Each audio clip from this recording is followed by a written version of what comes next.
వారితో పాటు ఎన్ని రకాల జాతి వాళ్ళు ఉన్నారో, ఎంతమంది ప్రజలు ఉన్నారో, ఎన్ని భాషలు మాట్లాడేవారు ఉన్నారో, ఎన్ని తెగలు, జాతులు, కులాలు, మతాలు ఎన్నైతే ఉన్నాయో మీరు వారు చేసినట్టుగా చేస్తున్నారు.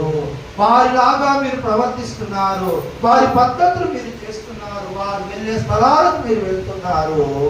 వారు చేసినట్టుగా మీరు అన్ని చేస్తున్నారు. ప్రభు అన్నాడు, యేసు రక్తంతో కడగబడిన మీరు వారి వల్లే ప్రవర్తిస్తారు. కాబట్టి మీరు ప్రత్యేకించబడాలి. దాన్ని ఆచారాలు, సాంప్రదాయాలు.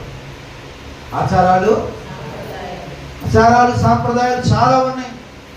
విధవరాలను చూడకూడదు, అర్థమవుతుందా? ప్రభు అంటున్నాడు, లోకంలో చాలా ఆచారాలు, సాంప్రదాయాలు. భర్త చనిపోతే భార్యను చంపేయాలి, విధవరాలు కనబడకూడదు, అర్థమవుతుందా? ప్రభు అంటున్నాడు, ఆమెకు ఎదురు రాకూడదు, మంచోళ్ళు ఎదురు రావాలి. బోని పొద్దున్నే వ్యాపారం మొదలు పెడితే కనుక మంచి ప్రార్థనా పనులు కాదు కావాల్సింది, మంచి ఎవరి చెయ్యి బాగుంటుందో, ఎవరు బోని చేస్తే వ్యాపారం బాగుంటుందో వారి చేత బోని. మీకు అర్థం కాలేదా? రకరకాల ఆచారాలు, సాంప్రదాయాలు చాలా చోట్ల. బండి దయగానే భార్య ఎదురుగా రావాలి. ఆ రోజు యాక్సిడెంట్ పరిస్థితి ఏంటి? తప్పుగా అనుకోవాలండి. ముందు దేవుడు రావాలని కోరుకోవాలి, దేవుడు ముఖం చూడాలని కోరుకోవాలి, దేవుడి వాక్యం చూడాలని కోరుకోవాలి. చాలా మంది సెంటిమెంట్ ఉండే ఉండవాలి. నేను కళ్ళు తెరవగానే నా కూతురు కనపడాలి, నేను కళ్ళు తెరవగానే భార్య కనపడాలి, నేను కళ్ళు తెరవగానే ఏమైంది? 10 లక్షల బంగారం దొరికిందా? డబ్బేమైనా దొరికిందా? వెలుగు పని అవుతుందా? ప్రభు అంటున్నాడు, ఈ మాట వాక్యం చెప్పు. నేను కళ్ళు తెరిచిన వెంటనే వాక్యం చదవాలి. నేను కళ్ళు తెరిచిన వెంటనే మోకాళ్ళ ప్రాంతంలో ఉండాలి. హల్లెలూయా. ఈ సెంటిమెంట్లు, ఆచారాలు, సాంప్రదాయాలు చాలా ఉన్నాయి.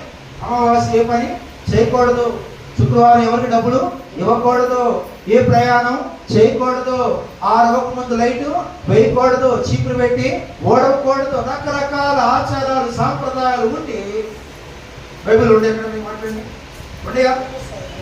లేదు. ఎక్కడ మీకు విభూషి దగ్గర నేర్చుకున్నారు, ఐగుప్తు దగ్గర నేర్చుకున్నారు, కనానీయుల దగ్గర నేర్చుకున్నారు, పెరిసిల దగ్గర నేర్చుకున్నారు, ఈజిప్ట్ వారి దగ్గర నేర్చుకున్నారు, పాలస్తీన్ల దగ్గర నేర్చుకున్నారు. మీకు చెప్పాలండి, ఎక్కడ మీకు ఆచారాలు? ఇవి మనవి కావే, మన బైబిల్వి కావే. అవునా? ఎక్కడ వచ్చింది ఆచారం? ఎవరు చెప్పారు మీకు? పెద్దలు చెప్పారు. ఏ పెద్దలు? ఎవరికి పెద్ద? మనం చెప్తున్నాం మీకు లేవా? ఈరోజు రకరకాల ఆచారాలు, సాంప్రదాయాలు చేస్తారా అంటున్నాడు. మీరు ప్రత్యేకించబడండి, మీరు వేరు చేయబడండి.